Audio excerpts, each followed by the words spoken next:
Fala pessoal, beleza? Aqui é o Lucas, sejam bem-vindos a mais um vídeo.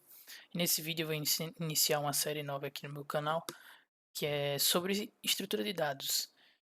Primeiramente, quando a gente aprende a programar, a gente aprende algumas estruturas simples para guardar dados.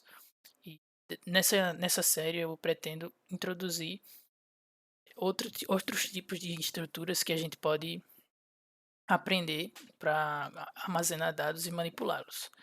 Primeiramente, eu tenho um código vazio aqui em C.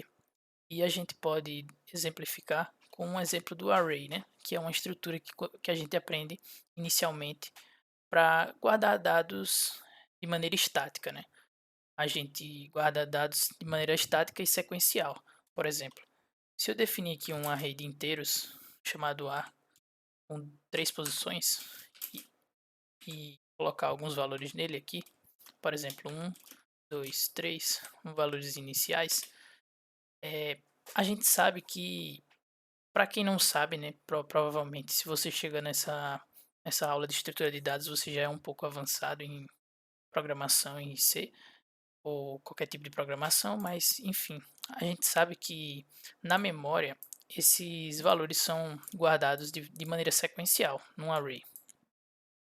E aí, por exemplo, eu tenho esse array aqui e eu vou fazer um printf aqui para mostrar para vocês a relação entre esses valores relacionada à memória, né? Então, por exemplo, quando a gente tem um array aqui, por exemplo, três posições, a gente sabe que esse array ele é um ponteiro para a primeira posição que guarda o primeiro valor. Ou seja, como eu tenho um array aqui de três posições, a gente sabe que esse primeiro valor o endereço dele vai ser guardado nesse ponteiro A. E aí, através da aritmética de ponteiros, a gente consegue acessar os outros valores que estão de maneira sequencial. E para demonstrar essa parte de arrays com valores sequenciais, eu vou mostrar para vocês um print do endereço de memória, inicialmente do ponteiro A, para vocês verem que o endereço dele, e eu vou compilar aqui o arquivo, e aí vocês podem ver aqui o endereço de memória do primeiro elemento, né, do, do, do ponteiro A, né? O ponteiro A está apontando para o endereço desse primeiro elemento aqui, 1. Se eu botar aqui %d e colocar o asterisco, né, para pegar o valor que ele está apontando, a gente pode, deixa eu compilar de novo, a gente pode ver aqui que ele vai printar o valor 1. Ou seja, a gente sabe que um ponteiro é uma variável que guarda um endereço de memória, e com esse endereço de memória a gente pode acessar um valor. E foi exatamente o que eu exemplifiquei aqui. Tranquilo? Tá, o que é que a gente pode saber com isso? Porque eu coloquei esse print. Se eu colocar aqui esse print aqui e colocar outro print com A mais 1, que seria o endereço, uma aritmética de ponteiros aqui, né, para somar um endereço, né, do primeiro endereço que o A aponta, para a gente pegar o 2, vocês podem ver o seguinte. Deixa eu colocar aqui %p para mostrar o endereço de memória. E aí, eu vou compilar o programa novamente e vou rodar. Deixa eu só dar um /n aqui para dar uma quebra de linhas. E aí vocês podem ver esses dois endereços. Se eu pegar esse endereço aqui do A mais 1, colocar na calculadora, em hexadecimal mesmo, vou colocar aqui na calculadora do Windows, FFFF CC28. E aí eu pegar esse valor aqui, final, menos o inicial, deixa eu subtrair FFFF CC24. Vocês vão ver que vai sobrar exatamente 4. O que significa esse valor 4? A gente sabe que um inteiro aqui, ele para ser guardado na memória, para ser alocado na memória, ele precisa de 4 bytes aqui em C. Ou seja, deixa eu ver se eu consigo até dar um print aqui. %d size of int Só para mostrar para vocês. Faltou ponto e vírgula.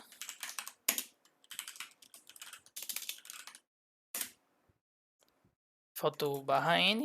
Foi mal. Vocês podem ver aqui que vai aparecer 4. Ou seja, cada inteiro, para você guardar ele na memória, você precisa de 4 bytes aqui em C.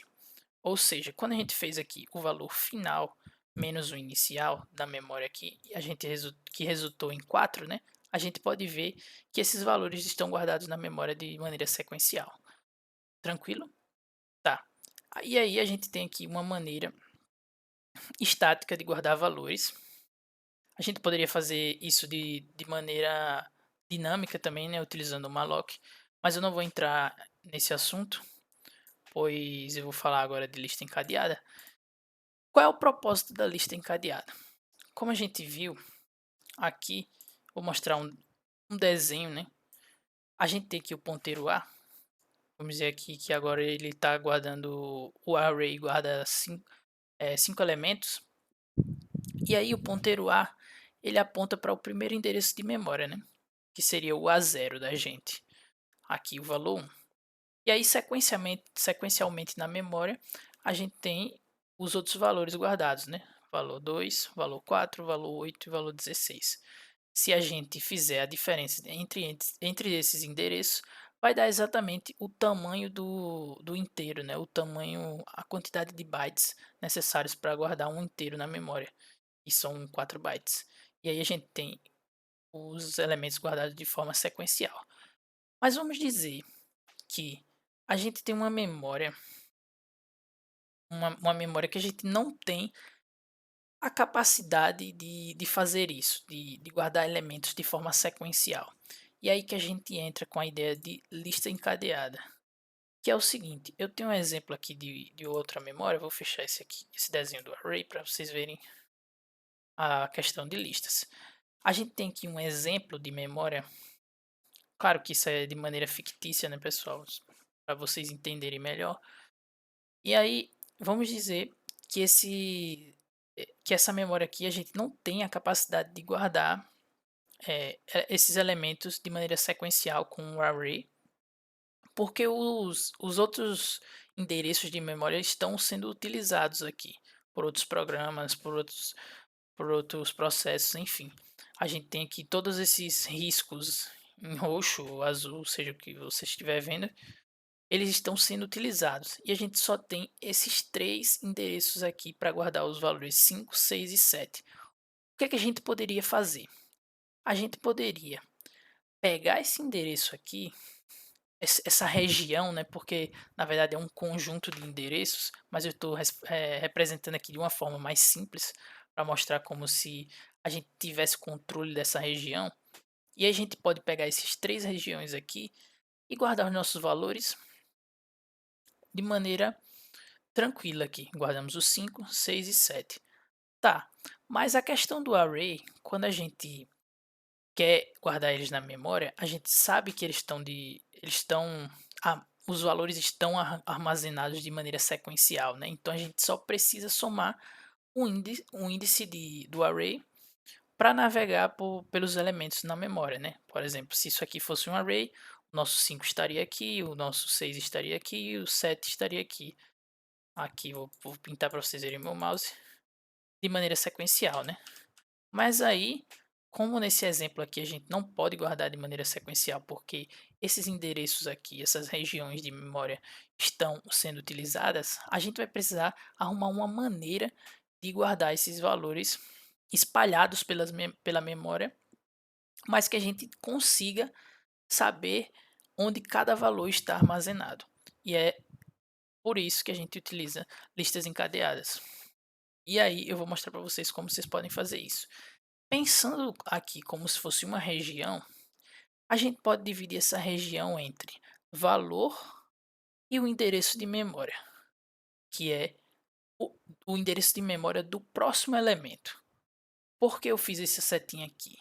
Porque nessa região a gente pode guardar o nosso valor, que é o valor que a gente quer guardar, e aí nessa outra parte aqui, nessa outra quantidade de bytes aqui, a gente pode guardar um ponteiro que avisa qual será o próximo, qual será o próximo elemento, qual é o endereço desse próximo elemento, porque a gente não sabe onde ele está realmente, porque não está, esses valores não estão sendo guardados de maneira sequencial. E aí que entra a importância do ponteiro aqui. O ponteiro ele vai nos dizer exatamente onde se encontra o próximo elemento, o próximo item. E é dessa forma que a gente faz uma lista encadeada. Por exemplo, aqui tem o valor 5, e aí essa região do ponteiro diz: olha, o nosso próximo elemento ele está no endereço tal. E aí a gente vai, pega esse caminho e chega no próximo elemento, elemento 6. Tranquilo? Acabaram os elementos da nossa lista? Não, a gente também tem aqui nessa região um ponteiro apontando para um próximo item. E aí esse ponteiro vai nos levar, é como se fosse um mapa que a gente pudesse seguir para encontrar todos os elementos na lista encadeada.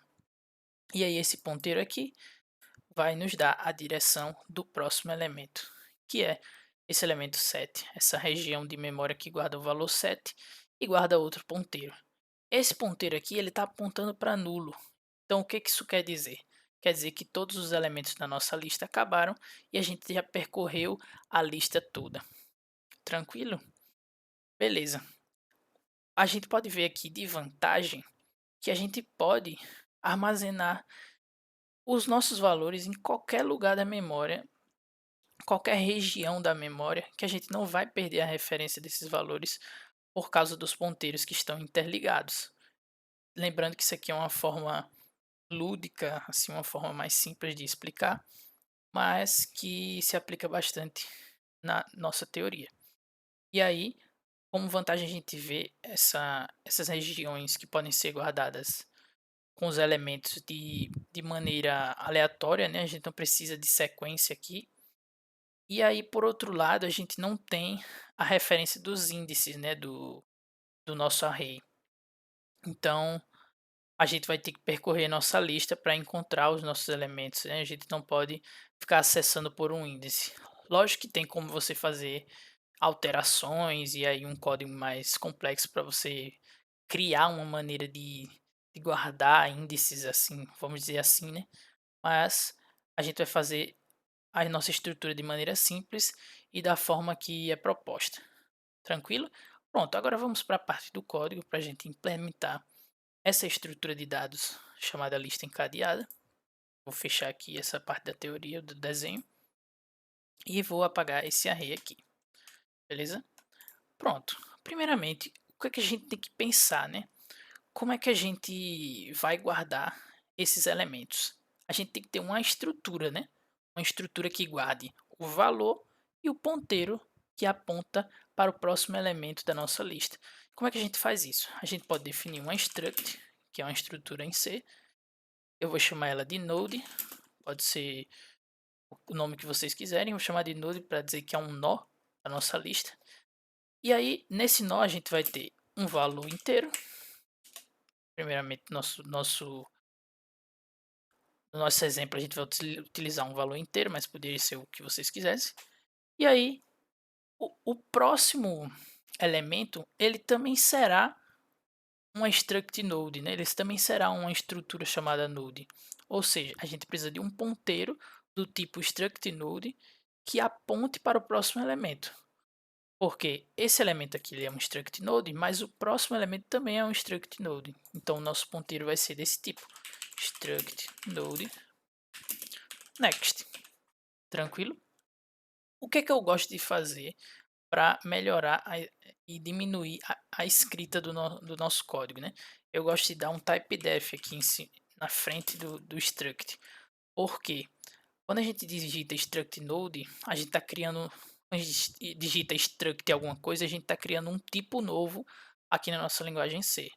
E nesse tipo, toda vez que a gente for criar uma variável, a gente vai ter que digitar struct node. Tem que digitar isso tudo que é muito grande, né, para você digitar. Então, com o typedef a gente consegue renomear esse nome de struct node para um nome que a gente escolher, né? Então, eu vou colocar aqui no final das chaves, vou colocar o nome que a gente quer renomear e eu vou colocar como node mesmo.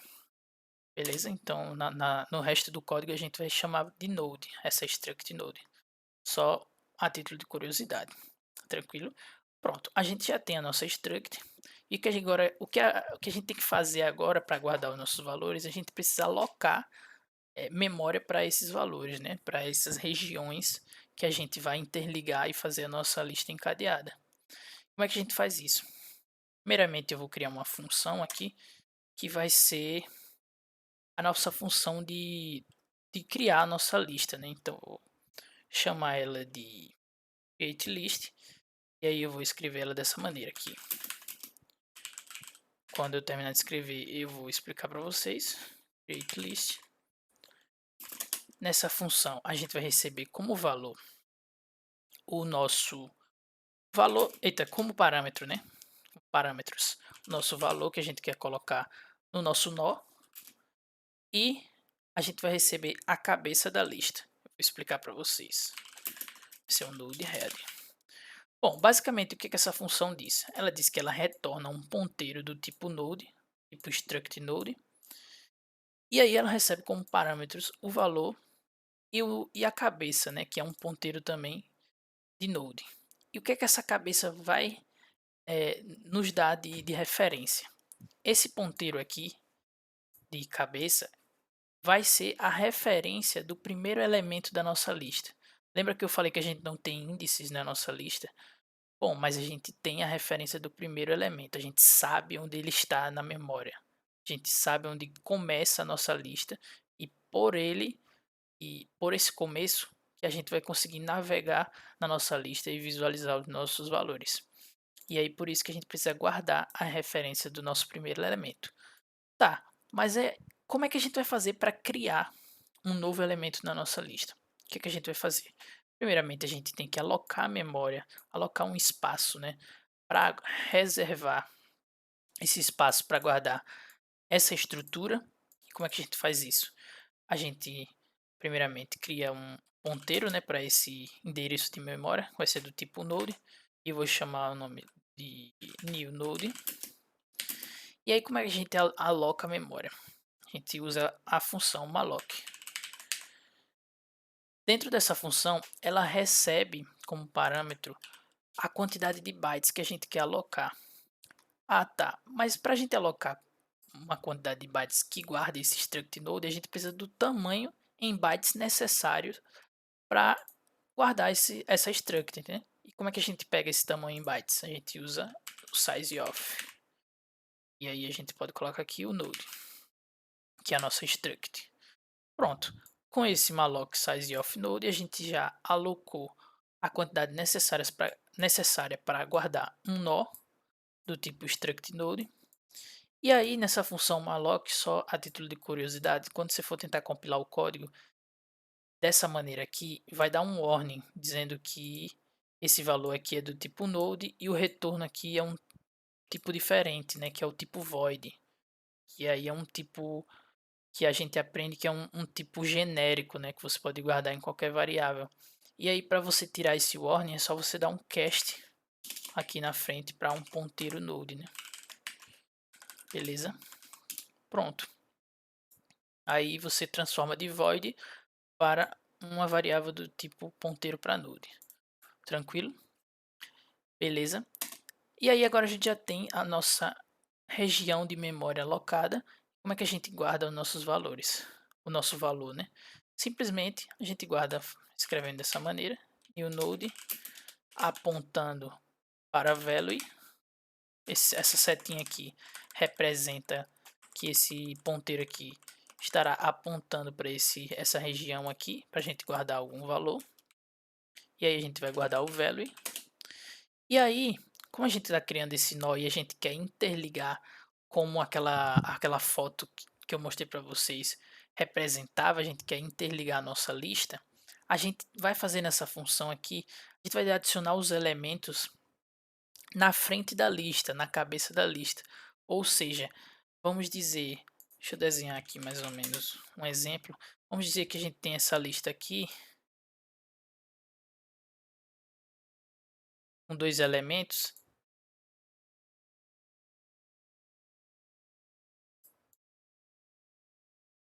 aqui vai estar apontando para null, para dizer que acabou a lista. A gente tem essa lista aqui com 2 elementos aqui, sei lá, 1 e 2. E aí a gente quer adicionar um novo valor, a gente tem a opção de adicionar esse valor tanto aqui como aqui. Em vez de ter null, a gente pode ter o nosso valor aqui no final da lista. Então, primeiramente eu vou mostrar como adicionar no começo e depois eu vou mostrar como adicionar no final. Tranquilo? Pronto, a gente pode também adicionar aqui o nosso novo valor. Vamos dizer que tivesse um 3 e aí a gente quer o nosso novo valor no final da lista. Mas aí nesse exemplo aqui eu vou mostrar primeiramente adicionando na cabeça, né, no primeiro elemento início, ou seja, o nosso novo elemento vai entrar aqui. Dizer que é o nosso valor 3 e ele vai entrar aqui. Agora o ponteiro de cabeça vai apontar para aqui, para o primeiro elemento. Head. Foi mal que estou escrevendo muito estranho. Para digitar para escrever no mouse é bem difícil. Bom, e aí como é que a gente vai fazer isso? Para substituir o endereço da cabeça, né? Porque antes o ponteiro de cabeça ele apontava para cá, que era o nosso primeiro elemento, e agora ele vai ter que apontar para cá. Simplesmente, o que a gente faz? A gente coloca que o nosso new node ele vai apontar agora para onde o ponteiro da cabeça apontava, né? Que ele aponta para cá. O nosso ponteiro inicialmente, nosso ponteiro head,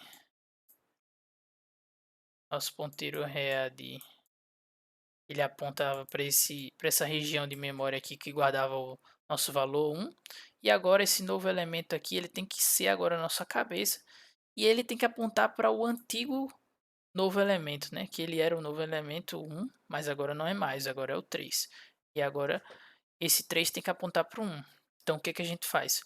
O nosso new node vai apontar agora para o mesmo lugar que o ponteiro head aponta inicialmente, que é para o 1 aqui, né? No nosso exemplo. Então a gente vai dizer que o new node next vai receber head. E aí para a gente atualizar, né? Para dizer que o head agora aponta para o nosso novo elemento inicial, a gente vai simplesmente retornar o endereço de memória deste elemento aqui, que é o nosso new node. Ou seja, vamos dar um return new node. Tranquilo? Pronto, nossa função createList está pronta, adicionando no início da lista nos nossos elementos. Se a gente tivesse um novo elemento, a gente adicionaria no início da lista, né? Seria mais ou menos assim, né? Vamos dizer que a gente quer adicionar agora o 4, ele vai adicionar aqui. O 4 agora vai apontar para o 3 e agora o head vai apontar para o 4, que vai ser o nosso novo elemento inicial da nossa lista. E aí vou criar agora na main a nossa lista. Primeiramente, para criar a nossa lista, né, a gente precisa ter o nosso ponteiro head, né, que vai apontar para o primeiro elemento da nossa lista. Ou seja, eu vou criar aqui o nosso node head e inicialmente ele vai começar com null. Ele não vai apontar para nada, ele não vai ter referência de nada na memória.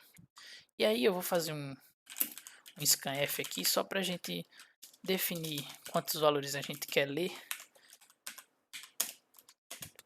Fazer um for aqui para a gente ler os nossos valores e adicionar na lista, né? Tranquilo. Aqui eu vou criar uma variável chamada value e a gente vai, a cada iteração do nosso for, a gente vai ler um certo valor para adicionar na nossa lista, né? Tranquilo?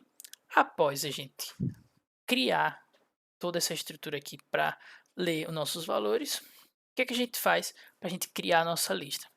O nosso ponteiro head tem que apontar para o primeiro elemento que será criado na memória. Como é que a gente cria esse nó? Com a nossa função que a gente acabou de criar aqui, né? Que é a nossa função createList. Poderia chamar de createNode, poderia chamar de qualquer coisa. Eu botei list aqui só por causa do nome da estrutura mesmo, mas tanto faz. E aí, o nosso primeiro elemento vai vir com o nosso value e a gente tem que passar a referência da cabeça, né, também. Aqui como segundo parâmetro, para a gente saber, né, qual será o primeiro elemento e como a gente vai atualizar esse primeiro elemento aqui, né? Retornando a nossa função createList, o novo endereço do primeiro elemento, né? E aí, após isso, também vou criar uma função aqui, vai se chamar printList, basicamente vai receber o ponteiro da cabeça, né? E esse printList, vou pegar um endereço, vou pegar um ponteiro temporário aqui só para servir de, vamos dizer, um iterator, né? Uma variável para iterar nessa nossa lista, para percorrer essa nossa lista, né? E eu vou dizer que ele recebe o head, né? E aí, para printar a nossa lista, a gente simplesmente tem que printar o elemento que a gente achou e ir para o próximo. Printar o elemento que a gente achou e ir para o próximo. Até chegar numa região que seja nula, né? Até chegar no null, que vai dizer que nossa iteração acabou. A gente já percorreu todos os elementos da lista. E aí acabou o print. A gente não precisa fazer mais nada. Como é que a gente faz isso? A gente pode fazer um while aqui, enquanto o it for diferente de null, né? Se o ponteiro it for diferente de null, a gente sabe que a gente tem um valor válido na memória que está presente na nossa lista e que a gente deve printá-lo, né? Então vou dar um printf aqui, %d, it apontando para value, né? E aí após essa iteração toda aqui, se eu deixar assim, ele vai ficar infinito aqui, né? Porque a gente não está atualizando o nosso valor de it, né? E aí a gente precisa dizer que o it recebe it apontando para next. E o que isso acontece, né? Ele está atualizando o valor de it com o próximo endereço de memória, que será o nosso próximo item da nossa lista. Ou seja, atualizando aqui, vai ter um momento que ele vai chegar no null, porque ele vai ter percorrido toda a nossa lista, e aí o while acabará, né? E aí a nossa função de printList está pronta. Beleza? Após esse for aqui, a gente criar toda a nossa lista, eu vou chamar o printList para vocês verem como vai ficar. PrintList e eu tenho que passar a nossa head. Bom, vamos compilar aqui o nosso arquivo. Beleza, compilou de primeira. Vamos rodar aqui, espero que não tenha digitado nada errado. Primeiramente aqui na nossa linha 28 a gente vai ver que o nosso programa espera um n, né, para a gente ler a quantidade de valores que a gente quer. Eu vou dizer 5. E aí após isso ele faz um for, fazendo um scanf para ler todos esses valores da nossa lista. Então eu vou digitar 1, e aí ele vai criar o nosso nó com createList com o valor 1. O valor vai ser o valor inicial, né, da nossa lista, ele vai estar na head, o ponteiro head vai apontar para nosso endereço inicial de memória. E aí eu vou botar o 2, depois o 3, depois o 4, depois o 5. E aí vocês vão ver que o printList printou 5, 4, 3, 2, 1, que é exatamente o que a gente estava esperando, né? Deixa eu dar um Ctrl Z aqui e eu vou demonstrar a nossa iteração. Primeiro ele adicionou 1 na nossa lista. Vou colocar o nosso ponteiro head aqui. Vai ficar mais simples de vocês entenderem. Head. Primeiramente, alocou um espaço de memória para o nosso valor 1. Inicialmente ele estava assim, apontando para null. E o head estava apontando para esse valor, esse endereço aqui, né? Que primeiramente vai ser o nosso valor 1.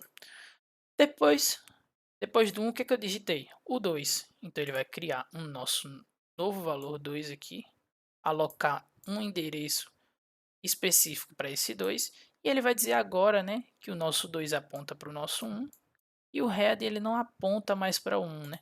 Ele aponta agora para o 2, que é a nossa nova cabeça da lista. E aí ele vai fazer isso. E aí, assim por diante, né? A gente teria o 3 aqui, 3 aqui, e o ponteiro head apontando agora para o 3, que é o nosso novo primeiro item, nossa nova cabeça da lista. E aí, ao adicionar mais elementos, isso vai acontecendo da mesma forma, né? E aí, por isso que o print apareceu de forma contrária, né? Apareceu 5, 4, 3, 2, 1 e não 1, 2, 3, 4, 5. porque a gente está adicionando no início da nossa lista. Beleza? Pronto, agora a gente aprendeu a criar a nossa estrutura e inserir no início. E agora eu vou fazer de maneira diferente. Eu vou apagar essa create list e agora a gente vai criar a nossa lista adicionando no final. Ou seja, se a gente tem o nosso primeiro elemento aqui como 1, deixa eu apagar tudo isso. A gente tem o nosso primeiro elemento como 1 aqui. Ele estava apontando inicialmente para null. A gente quer agora que o nosso novo elemento seja adicionado depois da cabeça. Aqui. Ou seja, adicionando no final da lista. E não no começo. E aí assim por diante, né? O 3 viria aqui, o 4 e aí da mesma forma, né, para os outros números. Como é que a gente faz isso? Bem, eu vou, primeiramente, essa parte aqui é o básico, né? Essa parte aqui eu vou deixar, que é basicamente alocando o espaço de memória para o nosso new node e pegando o valor aqui e colocando e setando, né, esse endereço, né, para o valor de value aqui na nossa struct node que foi alocada. E aí agora, como é que a gente faz para adicionar no final? Primeiramente, a gente tem que pensar na primeira condição, que é quando a gente não tem nenhum elemento na lista. Ou seja, esse ponteiro node vai vir como nulo. Se a gente for simplesmente percorrendo a lista até o final, por exemplo, vamos percorrer, eu quero adicionar aqui no final, vou percorrer 1, é o final? Não. Estou no 2, é o final? Não. Estou no null, é o final? Sim. Beleza, adiciono um novo elemento aqui. A gente não pode fazer isso de início, porque se o ponteiro head apontar para nulo inicialmente, que quer dizer que não tem nenhum elemento na nossa lista, se a gente fizer, por exemplo, head apontando para next, vai dar o problema de falha de segmentação, que é um problema quando se a gente acessar um valor de memória que a gente não está utilizando aqui, vai dar esse problema, que no caso aqui é o null, né? A gente não pode dizer que null, o valor null apontando para next, a gente não pode dizer isso, né? Porque ele não vai ser um valor válido, né, de memória. Ou seja, a gente primeiro tem que verificar se o head é nulo, né? Para saber se não existe nenhum elemento na lista e que o new node deverá ser o nosso primeiro elemento. Então vamos verificar aqui primeiro se head é igual a null. Se for nulo, eu simplesmente faço new node apontando para next recebe null e return new node. Tranquilo? Beleza. Essa é a nossa primeira condição. Se o head não for nulo, a gente sabe que existem mais elementos na lista, né? Que é esse nosso caso aqui, que a gente vai ter que percorrer até chegar no final e adicionar o nosso novo elemento aqui, né? Vou dizer aqui. Então, como é que a gente faz isso? Vou criar de novo uma variável auxiliar aqui que vai servir de iterador da nossa lista, né? E aí ele vai percorrer até o último elemento, né? E aí como é que eu pego o último elemento? Primeiramente aqui na nossa print list a gente mostrou como você ia até o final da lista, né? E aí para pegar o último elemento, em vez de ir até o nulo, a gente simplesmente pode verificar se o próximo do nosso elemento atual é nulo, né? Se o next do nosso elemento atual é nulo. Como é que a gente faz isso? A gente faz um while it apontando para next for diferente de nulo, ou seja, não é o último elemento, né? Porque se o último elemento, se chegar no último elemento, ele vai olhar o next dele aqui e vai verificar que ele está apontando para nulo, então ele vai parar no último elemento aqui. Tranquilo? Então, beleza. A gente tem que ir percorrendo nossa lista. E aí a gente vai fazer que o it recebe o it apontando para next. Tranquilo? Quando a gente chegar no nosso último elemento aqui, por exemplo, o nosso it aqui vai estar no nosso último elemento, nosso 2 aqui no nosso exemplo. E agora ele quer adicionar um nosso novo nó aqui no final. Como é que a gente faz isso? A gente posso até subir esse new node apontando para next igual a nulo, para não precisar fazer código repetido. E aí aqui a gente vai dizer que o it apontando para next agora vai receber new node, que é exatamente isso aqui, né, que está acontecendo. Está colocando nosso elemento no final. E aí agora com essa linha aqui, né, o nosso new node vai apontar para nulo, que é exatamente isso aqui. Beleza? E aí a gente já adicionou no final. E aqui no nosso return a gente pode retornar a nossa cabeça mesmo, nossa head, que é o endereço inicial, né? Para a gente não perder a referência desse endereço inicial. Que a gente não tem índices, né? Como eu falei. Então a gente vai precisar saber quem é o nosso elemento inicial aqui. E aí a gente retorna a nossa head. Beleza? Eu vou agora compilar, né? Ver se eu não digitei nada errado, nenhuma sintaxe errada. Beleza, rodou.